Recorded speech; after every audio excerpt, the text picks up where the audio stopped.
Within your baby's first year of life, their brain will double in size and form over 1 million neural connections every single second. That makes this the single most critical window for neurological development your child will ever have. And yet, most parents are told to just track milestones: first smile, first roll, first steps. And if something feels off, the answer is almost always the same. Just wait and see, right? Or another one, they'll just grow out of it. But what if your baby is technically hitting milestones while their nervous system is struggling underneath? What if the foundation is cracked and nobody is checking it? That's what we're going to talk about today, because your baby's first year is about so much more than a checklist. Here's something most parents don't realize. A baby can technically pass every developmental screening while still having underlying neurological dysfunction that will impact their health, their learning, their behavior for years to come. Think about it this way. The conventional model checks whether your baby can roll at 6 months, but it doesn't check whether that roll is symmetrical, whether it's coordinated, whether it's built on proper foundation or a proper foundational development. So many families come into our office saying the exact same thing. I knew something felt off, but everyone told me not to worry. We hear that every single week. I hear it all the time in my office. So let me show you what's actually happening underneath those milestones. First, your baby's nervous system is the air traffic controller. So it's coordinating and controlling everything. It's making them move, it's helping their organs work, it controls everything. So during this first year, your baby's brain has an extraordinary ability to form new pathways and adapt. We call this neuroplasticity. But here's what most people don't realize. That same neuroplasticity that makes such rapid development possible also makes the nervous system uniquely vulnerable to stress. Subluxation, which is a neurological interference from prenatal stress or birth trauma, can develop early and create lasting patterns in dysfunction. And dysautonomia, which is an imbalance between the gas pedal, which is that sympathetic side, and the brake pedal, the parasympathetic side, throws everything off balance. So the bottom line is this: when the foundation is stressed, every milestone that follows is built on shaky ground.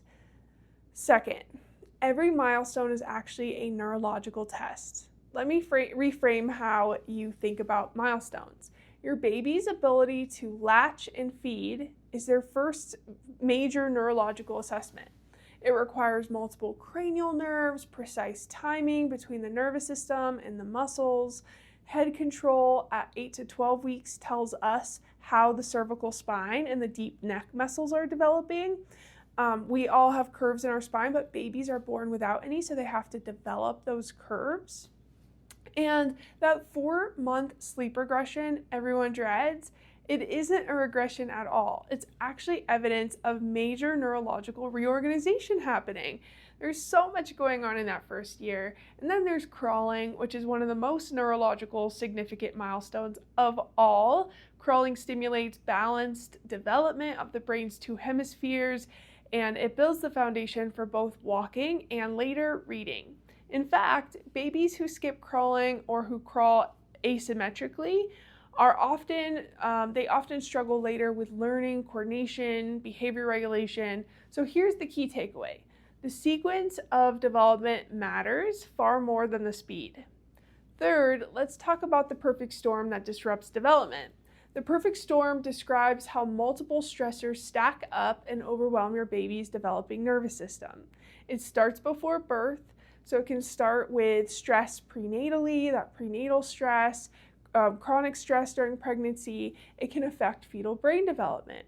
Then comes birth interventions, things like Pitocin or forceps, vacuum, C-section.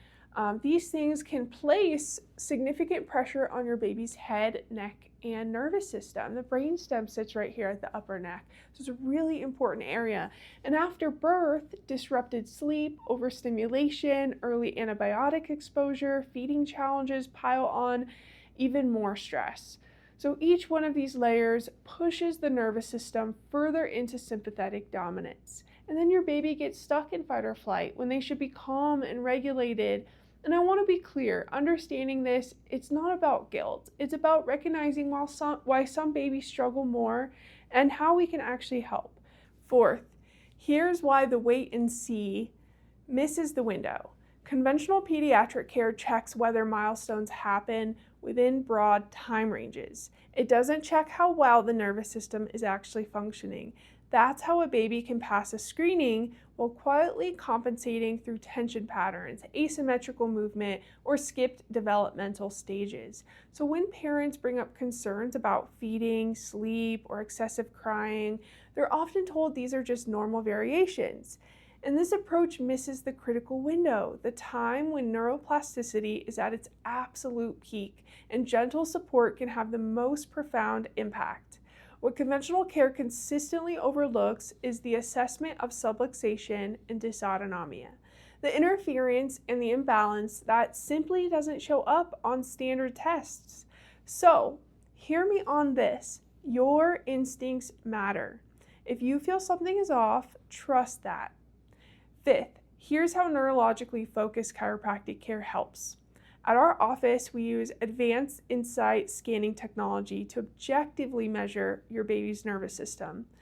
These gentle, non-invasive scans measure heart rate variability, muscle tension, and temperature regulation in their system.